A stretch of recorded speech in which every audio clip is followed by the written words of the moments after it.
بسم اللہ الرحمن الرحیم۔ السلام علیکم۔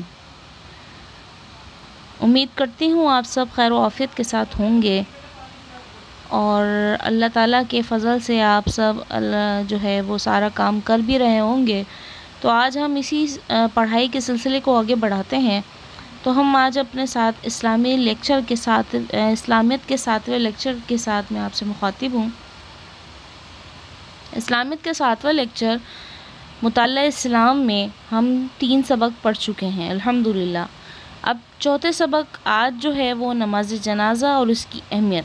آج ہم نماز جنازہ کے بارے میں پڑھیں گے۔ جنازہ ہم سب کو معلوم ہے، جب کوئی انسان اس دنیا سے چلا جاتا ہے تو اس انسان کا چاہے وہ کسی بھی عہدے پر ہو، اس کا نام جو ہے وہ میت پڑ جاتا ہے، جنازہ، ٹھیک ہے۔ سب سے پہلی بات یہ تھی۔ اور جب کوئی انسان ہمارا جاتا ہے تو ہم اس کے خبر پہ، مرنے والے کی خبر پر افسوس کے طور پر اِنَّ لِلَّهِ وَإِنَّ إِلَيْهِ راجعون کہتے ہیں۔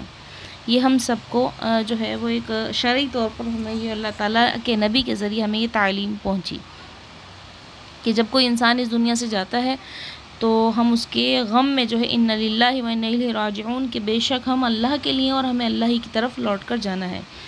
اب زندگی کے بارے میں بات کرتے ہیں کہ زندگی جو ہے وہ ہمیشہ کے لیے نہیں ہے۔ ہم سب کو پتہ ہے ہم ایک معین مدت تک رہنے کے لیے آئے ہیں۔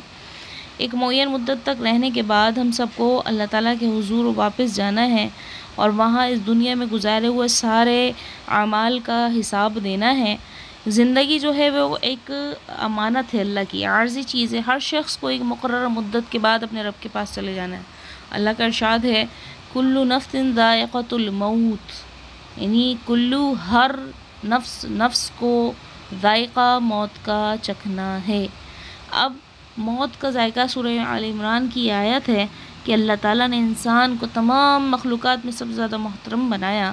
اس کی اہمیت جو ہے وہ میں اس اندازہ اس بات سے لگایا جا سکتا ہے کہ جسم سے روح کے نکل جانے کے بعد بھی وہ بے حد قابل احترام ہے۔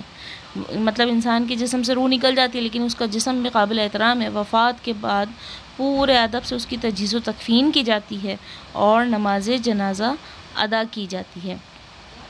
مسلمانوں پہ فرض ہے کہ وہ وفات پانے والے مسلمان کی نماز جنازہ کا اہتمام کریں۔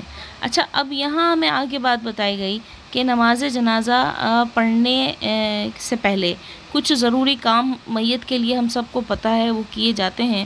وہ کیا کہ سب سے پہلے مرنے والے کو غسل دیا جاتا ہے، غسل دیتے ہیں۔ پھر اس کو غسل دینے کے بعد دوسرا کام جو ہم کرتے ہیں وہ میت کو کفن پہنانا ہوتا ہے۔ تو یہاں جو میت کو کفن پہنانے کی بات ہے، کفن سفید چادروں پر مشتمل ہوتا ہے، یہ ہم سب کو پتہ ہے۔ مردوں کے کفن میں 3 کپڑے ہوتے ہیں اور عورتوں کے کفن میں 5 کپڑے ہوتے ہیں۔ پھر نماز باجماعت ادا کی جاتی ہے۔ میت کا زندہ لوگوں پر نماز باجماعت ادا کرنے کے بعد میت کا زندہ لوگوں پر آخری حق ہوتا ہے، اور ظاہر سی بات ہے ہمارے عزیز اس دنیا میں آخری مرتبہ ہمارا ان سے واسطہ، اس کے بعد وہ ہمیں نہیں ملتے کیونکہ وہ مٹی ہو جائیں گے قبر میں جا کے، تو یہ ہمارا ان پر آخری حق ہوتا ہے۔ آپ سلائیڈ میں بھی دیکھ رہے ہوگے کہ ہر انسان کو اس گڑھے کے اندر جانا ہے، تو ہمیں سوچنا چاہیے کہ ہم اپنے اعمال کو کیا کر رہے ہیں، کیا ہم نیک صالح اعمال کر رہے ہیں یا نہیں۔ ہم نے اس قبر میں جا کے سوال و جواب دینے ہیں۔